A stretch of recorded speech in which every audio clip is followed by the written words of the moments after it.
बिहार सरकार लेकर आई है किसान बंधुओं के लिए सुनहरा अवसर। गुड़ उत्पादन इकाइयों के निर्माण के लिए सरकार से प्रोत्साहन स्वरूप 50% का अनुदान। बिहार राज्य गुड़ उद्योग प्रोत्साहन कार्यक्रम वित्तीय वर्ष 2025-26 के तहत गुड़ उत्पादन इकाइयों को प्रोत्साहित करने के उद्देश्य से इच्छुक गुड़ उत्पादक निवेशकों के लिए गन्ना उद्योग विभाग बिहार सरकार द्वारा आमंत्रित किया जा रहा है ऑनलाइन आवेदन। इच्छुक निवेशक ccs.bihar.gov.in पर जाकर दिनांक 25 मई 2025 तक आवेदन कर सकेंगे। स्थानीय गुड़ उद्योग को सशक्त बनाएं और आत्मनिर्भर बिहार के निर्माण में भागीदार बने। अधिक जानकारी हेतु अपने जिले के संबंधित गन्ना अधिकारी से संपर्क करें। गन्ना उद्योग विभाग और सूचना एवं जनसंपर्क विभाग बिहार द्वारा जनहित में जारी।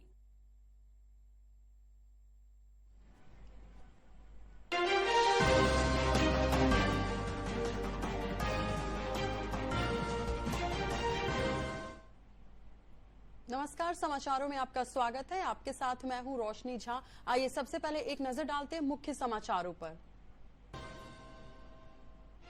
ऑपरेशन सिंदूर के 1 महीना पूरा होने पर रक्षा मंत्री राजनाथ सिंह ने कहा, भारत आतंकवाद के खिलाफ जीरो टॉलरेंस की नीति पर काम कर रहा है। प्रधानमंत्री नरेंद्र मोदी कनाडा में आयोजित होने वाली G7 सम्मेलन में लेंगे भाग।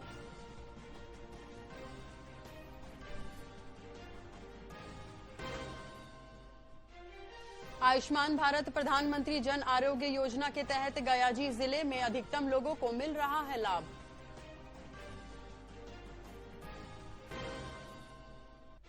केंद्र सरकार की कृषि क्षेत्र और किसानों से जुड़ी कल्याणकारी योजनाओं से देश के किसान बन रहे हैं खुशहाल और आत्मनिर्भर।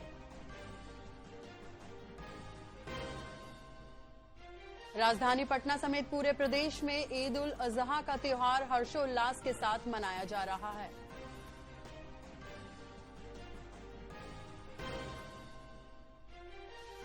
और बिहार के सीमांचल जिलों के मक्का उत्पादक किसानों को पूर्णिया स्थित गुलाब बाग अनाज मंडी में मिल रही है फसल की अच्छी कीमत। और अब समाचारों पर विस्तार से नजर डालते हैं।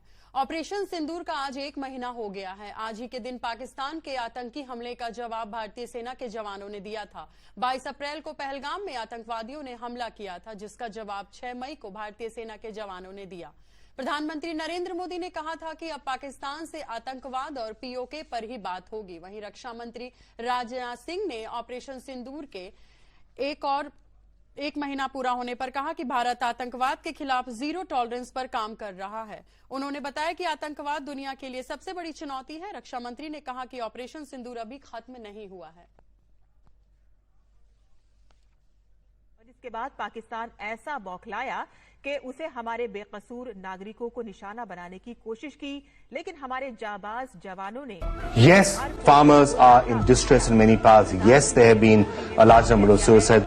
Nearly 150 crores worth of food grains is spoiled each year, and with nearly 5 million tons of extra wheat procurement last year, the wastage is likely to go up.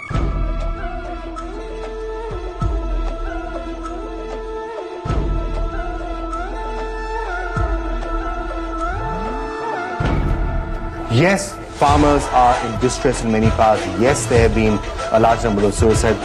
Nearly 150 crores worth of food Yes, grains farmers is spoiled are each in year, distress and in many with parts. nearly 5 Yes, million there have tons been of a extra large number of wheat suicides. procurement last year, the wastage of the food grains is spoiled each year, and with nearly 5 million tons of extra wheat procurement last year, the wastage is likely to go up.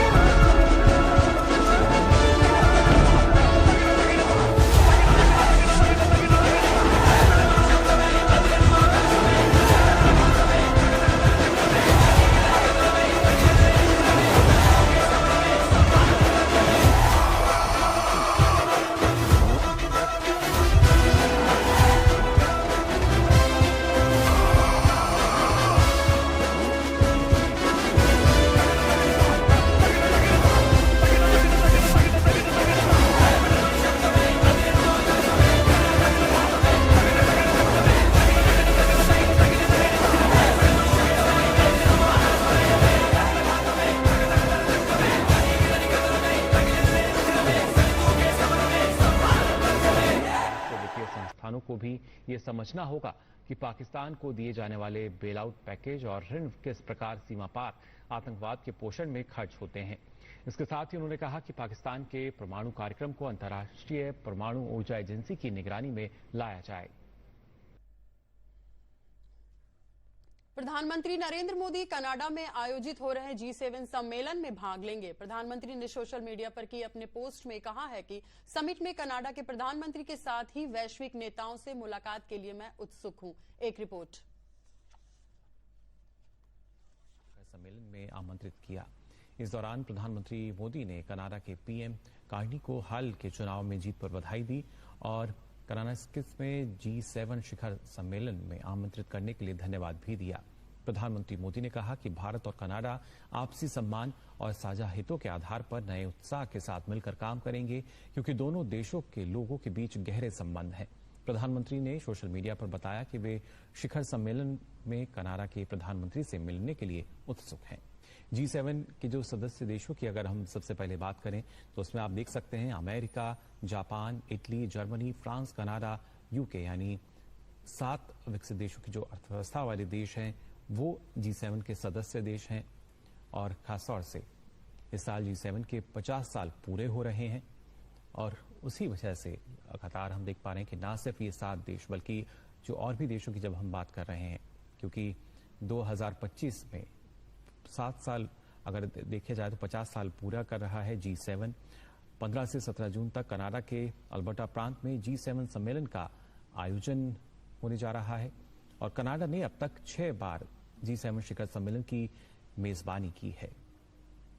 इसके साथ ही अंतर्राष्ट्रीय शांति और सुरक्षा के साथ ही वैश्विक आर्थिक स्थिरता मुख्य मुद्दा इस बार इसमें रहेगा।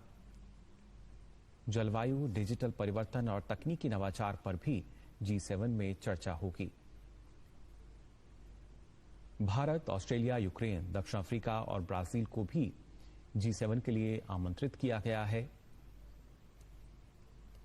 और आखिर क्या है G7? आपको बता दें 7 प्रमुख औद्योगिक जब हम अर्थव्यवस्थाओं की बात करते हैं वो G7 1975 में इस समूह की स्थापना की गई थी जो 50 वर्ष पूरे कर रही है।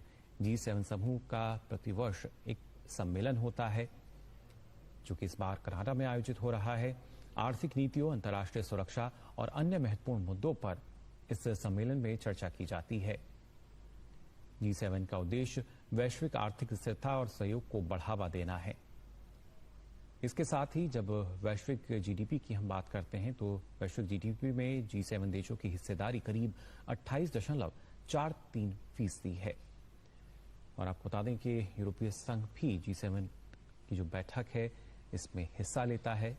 भारत जिसको अब आमंत्रित भी किया गया है इसके लिए, और भारत ग्लोबल साउथ का यहाँ नेतृत्व करता हुआ नजर आता है। इसमें जलवायु परिवर्तन, डिजिटल बदलाव और सतत विकास जैसे मुद्दों को भारत लगातार उठाता आया है। कनाडा के पीएम ने प्रधानमंत्री मोदी को G7 सम्मेलन का न्योता दिया है और खासतौर से अगर देखा जाए तो साल 2019 के बाद से हर साल पीएम मोदी बतौर मेहमान इस बैठक में शामिल होते आए हैं। भारत एक महत्वपूर्ण अतिथि देश के रूप में सम्मेलन में भाग ले रहा है इस बार भी।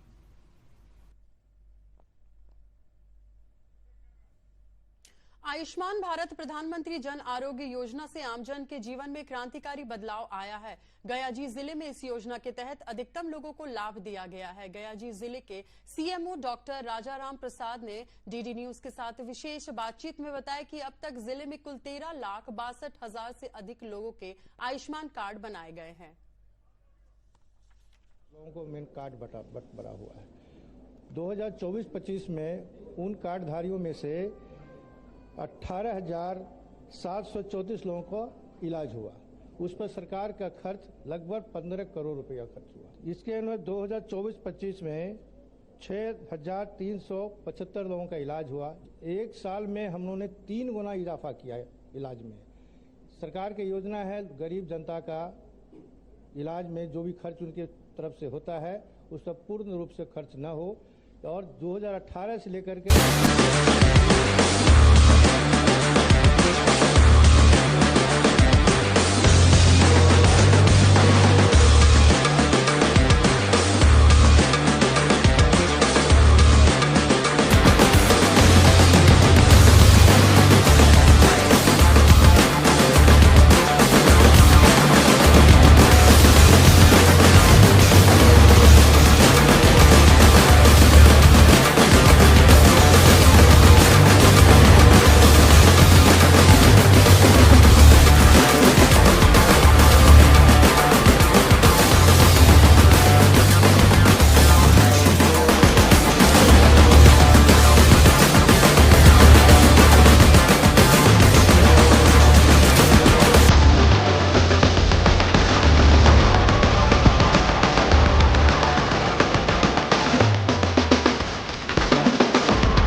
केंद्र सरकार की ओर से कृषि क्षेत्र को सुदृढ़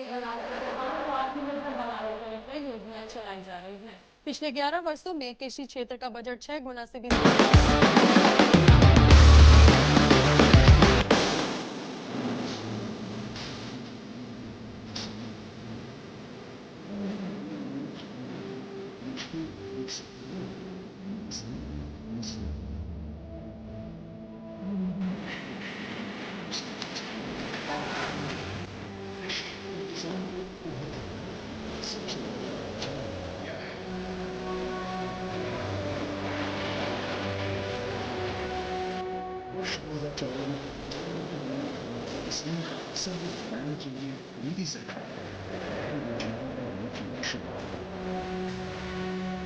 मोदी सरकार ने कृषि और अन्नदाता के विकास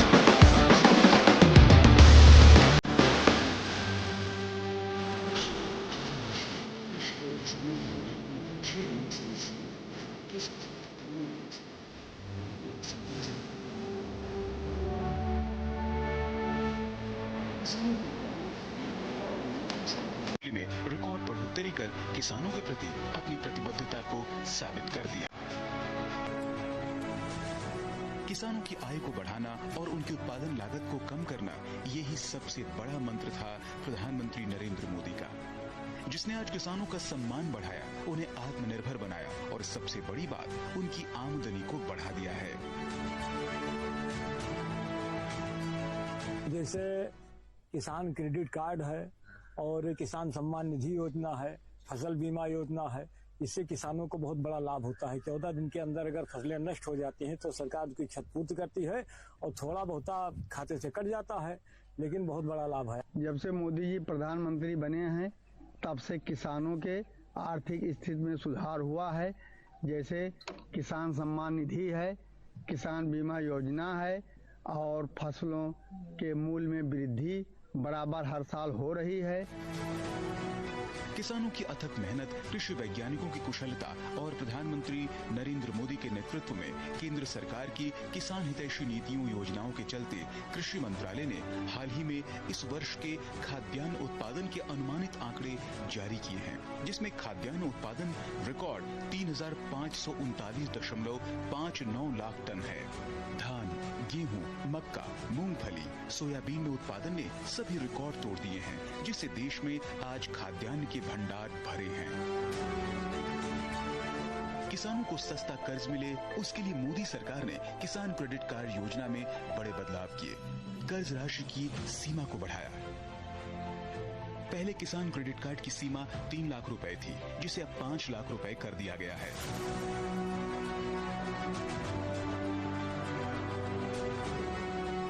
छोटे और सीमांत किसानों को आर्थिक मदद देने के लिए शुरू हुई किसान सम्मान निधि के तहत 11 करोड़ से ज्यादा किसानों को 3.68 लाख करोड़ रुपए की मदद दी गई। मोदी सरकार में किसानों को उनकी उपज का वाजिब दाम मिले, इसके लिए मोदी सरकार में एमएसपी में ऐतिहासिक वृद्धि हुई है। सरकार ने देश में पहली बार कृषि निर्यात नीति बनाई है। इससे कृषि निर्यात 4 लाख करोड़ रुपए तक पहुंच गया है। सरकार कृषि में सहकारिता को बढ़ावा दे रही है। मोदी सरकार कृषि किसान कल्याण के लिए पूरी तरह समर्पित है। किसान खेती की आत्मा है, जीवनदाता अन्नदाता है। विकसित भारत के लिए समृद्ध खेती मोदी सरकार का लक्ष्य है। आज भारत अपनी घरेलू जरूरतों के साथ ही दुनिया की खाद्य आवश्यकताओं की भी पूर्ति करता है। भारत आज विश्व बंधु है, कल विश्व गुरु बनेगा। भारत विकसित बनेगा, जिसमें कृषि का महत्वपूर्ण योगदान होगा।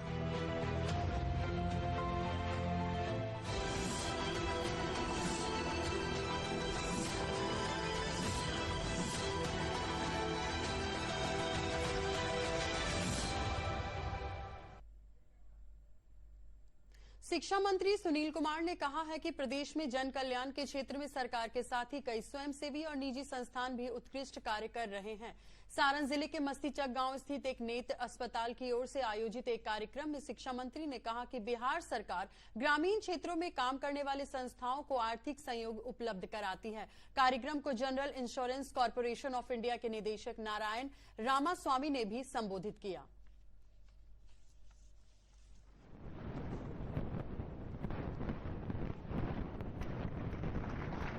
General insurance corporation of India के चेयरमैन एवं प्रबंध निदेशक हैं। 35 वर्षों उद्घाटन हुआ। ये बहुत ही महत्वपूर्ण कड़ी है इस संस्था के विकास के लिए, और ये संस्था निश्चित रूप से बहुत ही बेहतरीन काम कर रही है। जैसा कि आपको पता होगा, करीब 1.5 लाख आँख के मरीजों का ऑपरेशन होता है प्रति वर्ष, और उसमें करीब 80% निःशुल्क सेवा दी जाती है। हम लोगों ने अनुरोध भी किया कि स्कूलों में भी सेवाएं उनकी दी जाएं, वो दें अपनी सेवाएं, हम लोग उसको फैसिलिटेट करेंगे। इससे ये मालूम पड़ता है कि आगे चल के बाकी प्रदेशों में भी ये सब हो सकता है और होना भी चाहिए, और देश के लिए ज़रूर इसका बड़ा मिलेगा। और जो यहाँ हो रहा है उसके हिसाब से बच्चियाँ आ रही है, और ऐसे नहीं कि सिर्फ ये बच्चियाँ आ रही हैं तो उनको कोई फ़ायदा हो। इन बच्चियों को देख के दूसरे बच्चियों, उनका जो परिवार है, उनको भी लगेगा कि उनको भी ये करना है।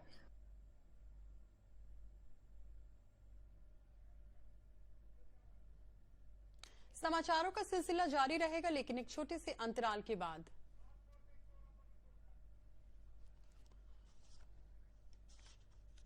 शुद्ध पेयजल हम सब की जरूरत है। हर घर नल का जल निश्चय में राज्य के सभी परिवारों को पीने का पानी उनके घर में पाइप द्वारा टैप के माध्यम से उपलब्ध कराने का संकल्प लिया गया है। टैप वाटर कनेक्शन के द्वारा राज्य के सभी ग्रामीण परिवारों के घर में पेयजल की आपूर्ति, पेयजल की गुणवत्ता को बरकरार रखने के लिए निर्धारित मानक को पालन करना, आपूर्ति किए जा रहे पेयजल का पानी बर्बाद न हो, पानी का उपयोग सिर्फ पीने, खाना पकाने और दैनिक उपयोग के लिए ही किया जाए। अनावश्यक नल को खुला न छोड़ें। लोक स्वास्थ्य अभियंत्रण विभाग के द्वारा स्वस्थ जीवन के लिए स्वच्छ जल का सपना समूचे राज्य के लिए पूरा होता जा रहा है। विकसित बिहार का निश्चय, हर घर नल का जल, आज बिहार की हकीकत बन चुकी है।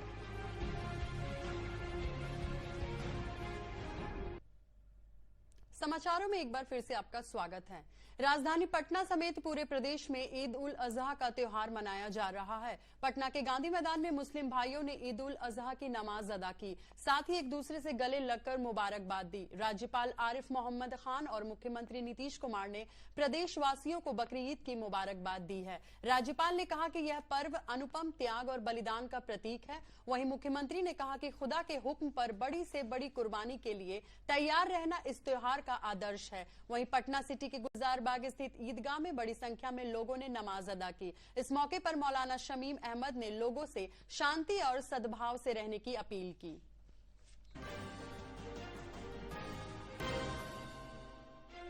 राजधानी पटना समेत पूरे प्रदेश में ईद उल अजहा का त्योहार हर्षोल्लास के साथ मनाया जा रहा है।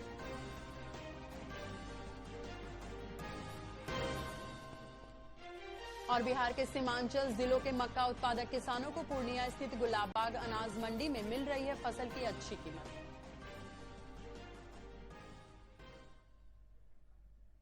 इसके साथ ही प्रादेशिक समाचारों का यह बुलेटिन समाप्त हुआ। मुझे दीजिए इजाजत। नमस्कार।